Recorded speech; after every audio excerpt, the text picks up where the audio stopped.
بەناوی خوای بەخشندە و میهرەبان، ئەگەر دەتەوێت ئاسوودە بژیت چێژ لەو ناز و نیعمەتانە وەربگری کە خوای پەروەردگار پێی داوی. دەزانم کە بە دوایدا دەگەڕێی، وەرە با پێت بڵم دوو کەلیمەیە، بەڵام بەقەد دوو دەریای زۆر گەورە سوودی بۆ ئینسان هەیە. فەکیر وەشکر، هەمیشە دانیشە ڕۆژانە بیر بکەوە و سوپاس گوزاری خوای پەروەردگار بگە. سوپاسی خوای گەورە بکە لەسەر نیعمەتی ئیمان، نیعمەتی لەشساغی، نیعمەتی ماڵ و منداڵ، نیعمەتی زانست و زانیاری، نیعمەتی ئەو دنیا جوان و ڕازاوە. جیمیزڕای دەڵێت هەموو ڕۆژێک کە هەڵدەستم بە دەستەواژەیەک دەست پێ دەکەم، چی دەڵێم؟ سوپاس و ستایش بە خوای پەروەردگار. دەڵێ زۆر سوودم لەو دەستەواژەیە بینیوە.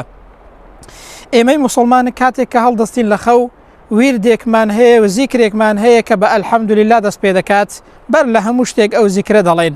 بزانە ئەو سوپاسگوزاریە چەند کاریگەری بەسەر ئینسانەوە هەیە. زانایانی بواری دەرونی و زانستی ئەوڕۆ باز لەوە دەکەن، دەڵێن سوپاسگوزاری ئینسان بەختەوەر و ئاسوودە دەکات. زانایانی بواری ئاینیش دەڵێن شوکر نیوەی ئیمانە. خوای گەورەش دەفەرمێ وەشکوڕولی وەلا تەکفوڕون.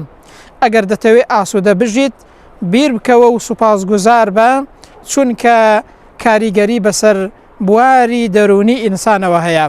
هەر کاتێک ئینسان بیر لە ناز و نیعمەتەکانی خوای گەورە بکاتەوە، نیعمەتەکانی خوای گەورە بەسەر خۆیەوە بژمێرێت، بەخوا ئەو کاتە ئاسوودە و کامەرانە و دڵی ئیسراحەتە و ئەو کاتە چێژ لە ناز و نیعمەتەکانیش دەبینێت.